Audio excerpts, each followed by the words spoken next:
तुम जिस मार्ग में चले हो ये महाभारत से भी बड़ा युद्ध है। महाभारत में प्राकृतिक बलधारियों को परास्त करना है, सामने जो पांच भौतिक शरीर वाले हैं। यहां सूक्ष्म रूप से अंतर महाबलवान कामादि विकार जो महाभारत में विजयी हुए उनको भी परास्त करने की सामर्थ्य रखने वाले ये षड विकार सबके अंतःकरण के अहम धर्म पर अपना निवास स्थान बनाए हुए हैं।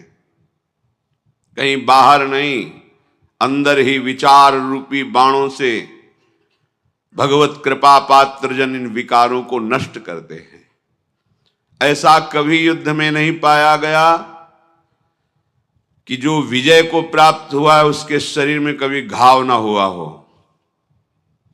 विपक्ष के बाणों से घायल होते हुए भी विपक्ष को परास्त कर वो जय को प्राप्त होता है। ऐसे ही प्रत्येक साधक भगवत मार्ग में आचार्य वाणी, गुरु आश्रय, आराध्य देव की कृपा का बल लेकर के माया के इन बलवान पार्षदों को, इनके वेगों को परास्त करता है। ऐसा नहीं कि जब से शरणागत हुआ तब से उसके द्वारा विजय ही विजय हुई। नहीं, बहुत बार जो महापुरुष भी बन गए हैं वो भी इनकी चोट से घायल हुए हैं। इनकी चोट कोई साधारण नहीं है। बड़े बड़े मुनियों को भी विक्षिप्त कर दे।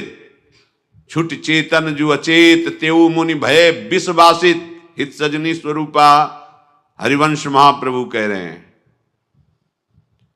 कभी न कभी उपासक को ये आंतरिक शत्रु अपने वेग में फंसाकर परास्त करना चाहते हैं, परास्त नहीं कर सकते क्योंकि भगवत बल है, चूक हो सकती है। हमें सदैव ये ध्यान रखना है कि हमारी एक एक वृत्ति प्रभु में लगना है। यही हमारे जीवन का लक्ष्य है। अगर हम किसी भी साधक से चूक हो जाती है, गलती हो जाती है, हृदय से जलो, प्रभु से क्षमा याचना करो, क्षमा समुद्र है, आगे बढ़ो। राग द्वेष का, निंदा स्तुति का समय नहीं है, नहीं तो हमारा मार्ग इसी में बाधित हो जाएगा। माया जीत जाएगी और हम हार जाएंगे। ये ऐसा प्रहार है कि कोई विपक्ष को नहीं देखता है, सीधे उस व्यक्ति पर अंगुली उठाई जाती है। ये कोई साधु ही जानता है कि इस मार्ग में चलने वालों को कैसी पीड़ा सहनी पड़ती है। आप सब अपने हृदय को देखें, प्रकृति के वार को सहने की एक मिनट सामर्थ्य नहीं तुम्हारे अंदर।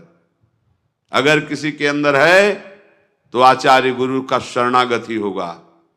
जो प्रभु का आश्रय है, प्रभु के नाम जप में लगा है, वही इस वेग को सह सकता है, इनके प्रहार को सह सकता है। हजारों सद्गुण हैं, एक वृत्ति दुर्गुणी हो गई, तुम्हें संसार क्षमा नहीं करेगा। उपासक सावधान, वो हजार गलती करेगा फिर भी मुझ में ताव देकर निकलेगा। अपनी सफाई पेश करेगा, गर्व में रहेगा। तुम उपासक हो, एक गलती होगी, हजार गालियां देंगे, कोई क्षमा करने वाला नहीं। क्षमा समुद्र प्रभु के सिवा। चूक ना होने पावे, चूक हो जाए तो हृदय से प्रायश्चित करो। हे नाथ, आपकी विमुखता के कारण चूक हुई। अगर मेरा भजन चल रहा होता तो मैं इस कुमार्गगामी प्रवृत्ति से परास्त नहीं होता। दुर्वासना मम सदा परिकर्षयन्ति। हे नाथ, देखो ये दुर्वासना सदैव मुझे अपनी तरफ घसीट रही है, कृपा करो। उपासक रोए प्रभु के सामने। गर्व का तो स्थान ही नहीं है। संयम से चल रहे हो तो भगवत कृपा है। संयम बिगड़ गया तो कहीं ना कहीं प्रमाद है, भगवत भजन की विमुखता है, तभी ये हमको विकार परास्त करते हैं। इसलिए भगवद्वाणी, गुरुवाणी, संतवाणी, इनका जब हम आश्रय लेते हैं अक्षरशः बिल्कुल अपनी बुद्धि न लगा के, तब हम इस माया के पार्षदों से विजय प्राप्त करते हैं। एक छोटी मोटी बात नहीं, संसारिक लोग नहीं जानते। एक झटके में चारों खाने चित्त जो गिरते हैं, वो क्या जाने लड़ना। इन विकारों से लड़ना तो कोई भगवत प्राप्ति के मार्ग का उपासक ही जानता है। घाव पे घाव होता है, कोई मलहम लगाने वाला नहीं। और हमारे प्रभु निरपेक्ष होकर केवल देखते हैं। किस लिए? तुम्हें बलवान बनाने के लिए कि तुम हमारी माया से परास्त ना हो। उठो, फिर लड़ो, फिर गिरोगे, फिर तुम्हें ही लड़ना पड़ेगा। चाहे जितने जन्म लगे, तुम्हें बलवान होकर निकलना पड़ेगा। ये हमारे प्रभु चाहते हैं। इसलिए अर्जुन जी को आदेश करते हैं, मात्रा स्पर्शास्तु कौन्तेय शीतोष्ण सुख दुखदा आगमा पाइनो अनित्यास्तास तितिक्षस्व भारत। हे अर्जुन, ये इंद्रियजन्य अनुकूलता प्रतिकूलता का तुम्हारे ऊपर प्रहार होता रहेगा। ये उष्ण कामादि अग्नियां, शीत, अनुकूलता, प्रणाम, नमस्कार, प्रशंसा, ये दोनों तुम्हारे जीवन में आएंगे। तुम्हें ना तो अनुकूलता में फंसना है, ना प्रतिकूलता से निराश होना है। तास तितिक्षस्व भारत, इनको सह जाओ, महात्मा हो जाओगे, परम पद के अधिकारी हो जाओगे। भगवान सामने खड़े हैं, पर कहते परम पद के अधिकारी तभी होगे जब तुम सह जाओगे। अगर तुम सह नहीं पा रहे हो तो बल को मांगो प्रभु से।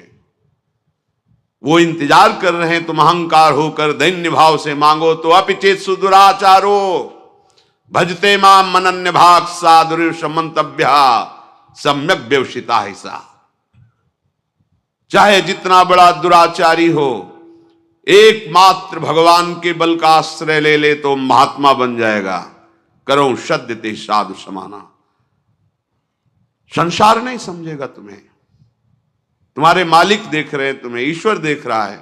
ईमानदारी से भगवत मार्ग में चलो, फिसलोगे तो शास्त्रावाहु भगवान तुम्हें अनंत भुजाओं का बल देकर बचा लेंगे।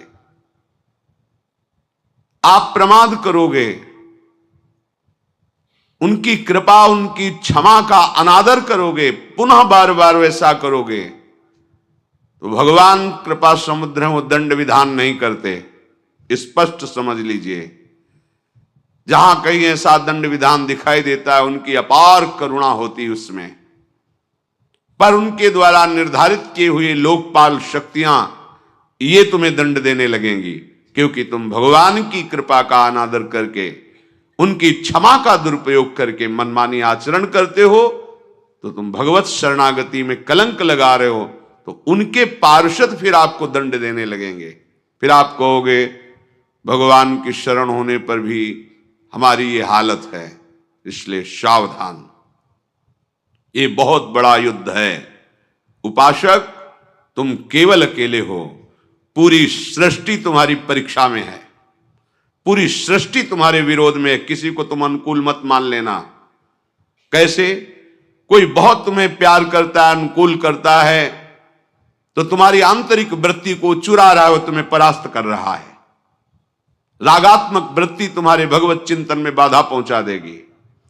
कोई तुम्हारा विरोध कर रहा है, निंदा कर रहा है, अपमान कर रहा है, तो द्वेषात्मक वृत्ति घसीट लेगी और तुम्हारी भगवत चिंतन की वृत्ति में बाधा पहुंचा देगी। इसलिए राग द्वेष दोनों खोइए, खोजिए पद निर्वाण, मत करो चिंता। अहम त्वाम सर्व पापेभ्यो मोक्षयिष्यामि मा शुचा। मैं तुम्हें पवित्र करूंगा।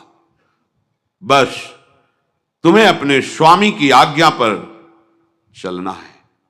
स्वामी जानते हैं। श्री स्वामी हरिदास जी महाराज कह रहे हैं, ये विचित्र माया पसारी आपकी है।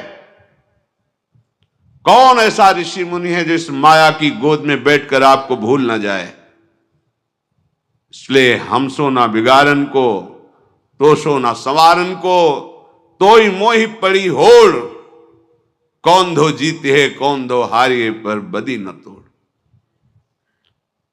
ये विचित्र माया भगवान की है, समझ में नहीं आती है कि क्या रूप रख करके तुम्हें परास्त कर देगी।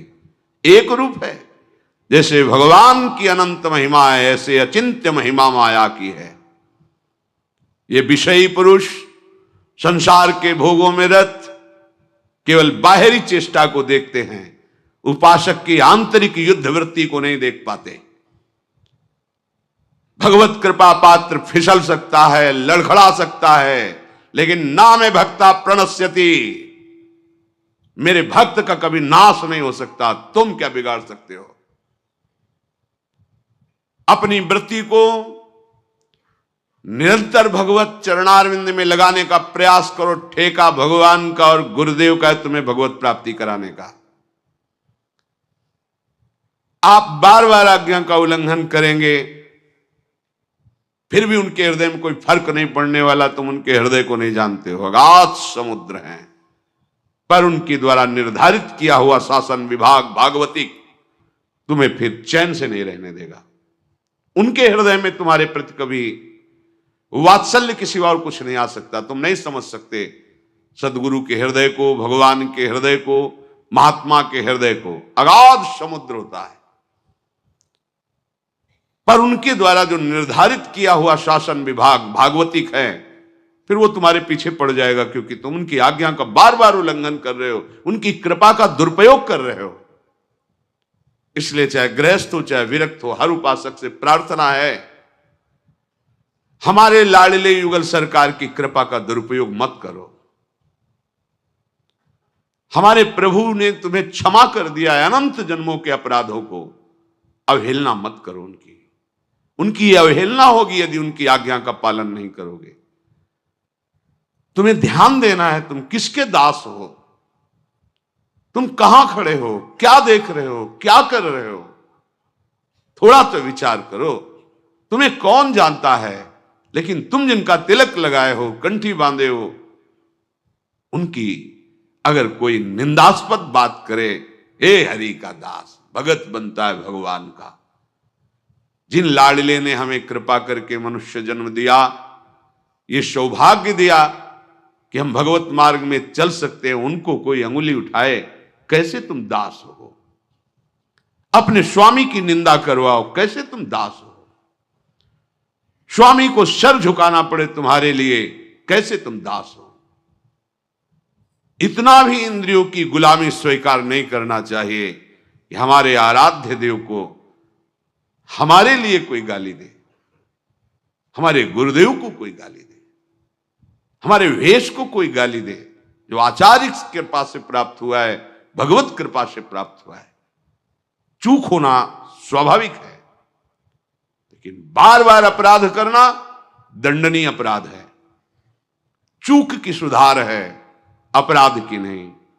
अपराध भगवत बल को लेकर के दुराचार करना, संभाल लेंगे वो, बचा लिया आगे भी बचा लेंगे, इस भावना से और दुराचार प्रवृत्ति करना, अहंकार प्रवृत्ति को बढ़ा लेना, मनमानी आचरणों में उतर जाना, फिर शासन विभाग तुम्हें संभाल लेगा। भागवती ऐसा दंड देगा कि किसी काम के नहीं रहोगे। हमारी बात मान लीजिए, बहुत बढ़िया अवसर है। श्री भगवान के वचनों को श्रद्धा पूर्वक श्रवण कीजिए, मनन कीजिए और आचरण में उतारने की चेष्टा कीजिए। बल भगवान देंगे। माया से लड़कर कोई पार हो जाए, वो एक ही बल है, हरि शरणम मामे ये प्रपद्यन्ते माया में ताम तरन्ति। श्री भगवान कह रहे, यदि जीवन भर भजन नहीं किया तो जब तुम्हें सत्संग मिला उस दिन से शुरू कर दो। ऐसा भी नहीं हो पाया तो कहीं तुम्हारे सौभाग्य से ऐसा हो कि अंतिम समय कोई तुम्हें नाम सुना दे, प्रभु की छवि के दर्शन करा दे, या भगवान की चर्चा सुना दे, या श्री हरिप्रियाजू का उच्छिष्टामृत चरणामृत वृंदावन की रज मिल जाए। निश्चित अंतिम समय प्राप्त होने पर उसे भगवत प्राप्ति होती, कल्याण हो जाता है। या भगवान के धाम और पुरियों में वास करे आजीवन, रहने सुधार करके तो भगवान की दिव्य लीलाओं में भी प्रवेश हो जाता है। कल्याण होना अलग बात है, मोक्ष होना, भगवत प्राप्ति होना, लेकिन लीला में प्रवेश करते हुए उनके संग, उनकी सेवा में रहना, ये दुर्लभ बात है। भगवत प्राप्ति का मतलब होता है तरंग समुद्र में समा गई। कल्याण का तात्पर्य होता है कई रूप उसके होते हैं। इस जन्म में जो तुम्हें साधन व्यवस्था मिली, दुरुपयोग किया तो भगवान तुम्हें फिर किसी जन्म में कृपा करेंगे, नीचे की योनियों में ना जाने देंगे। अगर नीचे की योनियों में चले गए तो पूर्व का किया हुआ भजन फिर उसको उठाएगा। ये कल्याण के अंतर्गत चलता रहता है। लेकिन इसी जन्म में हमें श्री जी के समीप पहुंचकर उनकी सेवा में, ये सबसे दुर्लभ बात है। और ये दुर्लभ बात हमारे लिए सुलभ हो गई। आचार्य कृपा की उपासना अर्थात जीटी रोड, राजमार्ग, आंख मूंद के दौड़ो गिरोगे नहीं, बस उपासना की बात में चलो, जो आचार्य चरण के सीधे निकुंज पहुंच जाओगे। इधर उधर देखो मत, कहीं आकर्षित मत हो, लड़खड़ाओ मत। अगर कहीं लड़खड़ा रहे हो तो बहुत समर्थ लोग आपके साथ चल रहे हैं, आपको दिखाई नहीं दे रहा है, आपके साथ हैं। बड़े बड़े अव्यक्त महापुरुषों की कृपा उन साधुकों पे होती है जिन्होंने निश्चय कर लिया इसी जन्म में भगवत प्राप्ति करनी, तभी वो आगे बढ़ पाते हैं। अपने बल से नहीं, इन महापुरुषों के आशीष से, उनकी कृपा प्रसाद से। ये माया दुरंत है, खिलवाड़ नहीं है। क्या जाने जो माया में खेल रहे हैं। माया मुक्त होने के लिए बड़े बड़े ऋषियों ने कृष्ण शरीर करके रात दिन भजन किया, भगवत कृपा पात्र बने, तब जाके अपने लोगों को तो नाम के बल से, नाम कीर्तन के बल से, धाम आश्रय वास के बल से वो दुर्लभ वस्तु प्राप्त होने का अवसर मिला है। सावधान रहिए। अगर अंतिम समय तक तुम्हें यह सौभाग्य नहीं मिला तो आगे के श्लोक में श्री भगवान कह रहे हैं, यम यम वापि स्मरन् भावम त्यजत्यन्ते कलेवरम तम तमेवैति कौन्तेय सदा तद्भाव भावितः। हे कुंती पुत्र, मनुष्य जीवन में जो जो कार्य करता है वो सब मन में टेप होता जाता है। पूरा वीडियो है, एक जन्म का नहीं, अनंत जन्मों का। अगर इस जन्म में आप भजन कर रहे हैं, मानो अनंत जन्म के वीडियो को डिलीट कर रहे हैं। तभी आप देखो भजन करते समय करोड़ों बार वही काम वृत्तियां आती हैं। वो काम वृत्तियां पुरानी जो परत की परत जमा है वो निकल रही, जो वृत्ति आई वो नष्ट हुई, तो वही वृत्ति करोड़ों बार हमने क्रियाओं में की है, तो वो करोड़ों जमा है, वही निकलेगी। तो आपको लगेगा आज तक नष्ट नहीं हुआ, नहीं, हर वृत्ति नष्ट हो रही, पर आपका बहुत स्टॉक जमा है।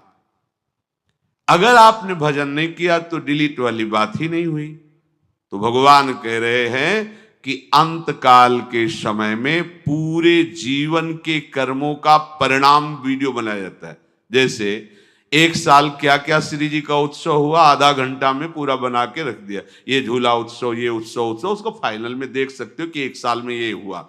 ऐसे पूरे जन्म का उसका तैयार होता है। जो भागवतिक शासन विभाग है निर्णायक, वो पूरे मरणासन में पहुंचने के पहले ही निश्चित होगा, या सुअर बनेगा, कुत्ता बनेगा, नालिक कीड़ा बनेगा, भूत बनेगा, निर्णय हो गया। क्या होगा, अंतिम समय उसकी चित्तवृत्ति वहीं लग जाएगी, जबरदस्ती वहीं लगा दी जाएगी, दुर्गति होनी है। उसी भाव में शरीर त्यागेगा, कर्म का पहले नरक में भोग भोगेगा, फिर उसे अन्य योनियों में डाला जाएगा। अंत काल में जिस जिस भी भाव का स्मरण आएगा, शरीर छोड़ता हुआ वो उसी भाव से भावित होकर दूसरे योनियों में उसी भाव में चला जाएगा जिस भाव से भावित रहा है। कितनी दया भगवान की है। अंतिम तक सुधार की बात कही, अब सावधानी की बात कह रहे कि यदि आप अंतिम समय तक हमारा स्मरण नहीं किया भगवत स्मरण नहीं हुआ, भजन नहीं बना, साधना नहीं बनी, तो आप ये समझ लीजिए कि फिर आपकी दुर्गति निश्चित है, क्योंकि वही संसार का भाव आएगा। सदा तद्भाव भाविता, जीवन भर जो तुम कर रहे हो यही अंतिम परिणाम भाव तुम्हारे सामने आएगा। ऐसा न समझे कि जीवन भर पापाचरण करो, अंतिम में तुम्हारे सामने भगवान आ जाएंगे। हाँ, कुछ समय बचा और आपको होश आ गया कि बहुत गलती हुई, जीवन गया विषयों में, हे नाथ, आने की संभावना बन गई, कल्याण की बात बन रही है, लेकिन आप अंतिम समय तक विवेकहीन होकर भोगों में ही लगे रहे। अच्छा, अंतिम समय की कोई अवस्था नहीं होती कि आप बूढ़े होकर मरोगे, कब चले जाए पता नहीं, कौन सा क्षण अंतिम हो, और उस समय तक आपने भजन किया नहीं, हमारा जीवन व्यर्थ चला जाएगा। जिस किसी का अंतिम समय चिंतन होता है, शरीर छोड़ने के बाद वो वही शरीर धारण करता है। एक महात्मा जी थे, पूज्यपाद सिउड़िया बाबा जी के वचन में, बड़े अकिंचन थे। देखो, जो साधु का जीवन होता है केवल साधु ही जान सकता है, आप नहीं जान सकते, क्योंकि चले ही नहीं तो जाने का है। जैसे आप सब कृपा पात्र जन हैं, अपने बाप की कमाई में जी रहे हैं, आप असलियत समझिए। ये जो आप विकारों से बच रहे हैं, वैराग्यवान हैं, आप संसार के राग से ऊपर उठ रहे हैं, ये आपका नहीं है, ये आपके बाप का है।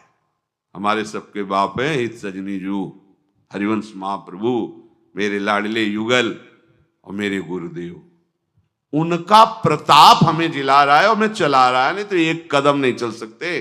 अपनी योग्यता को आप सब बैठ के देख लीजिए कि अगर झांक के देखो तो अगर मनीराम के ऊपर शासन न हो कृपा का, तो हमें कहाँ गिरा दें। आप देख लो, सब देख लो, बैठे हो वृंदावन में, अपने घर में हो, विचार करके देखो तुम कितने जितेंद्रीय हो, कितने तपस्वी हो, कितने महान विचारवान हो। एक क्षण बैठ के देखो, अगर तुम्हारे अंदर शुद्ध विचार आ रहा है, भगवत भाव आ रहा है, संसार से वैराग्य की तरफ बढ़ रहे हो, तो तुम्हारे अहंकार भरी साधना से नहीं है, ये शरणागति का प्रताप है। ये उनके प्रताप से इतना ही नहीं है, उनके प्रताप से तुम्हें भगवत प्राप्ति भी होगी। हरिवंश प्रताप ही जानत हैं, हरिवंश प्रबोध प्रमाणत हैं, हरिवंश सुसर्वस्व हैं तिनके, सुख संपत्ति दंपति जिनके। गर्व मत करो, दैन्य भाव से भगवत चिंतन परायण रहने की चेष्टा करो, यही भाव तुम्हें अंतिम में आ जाएगा।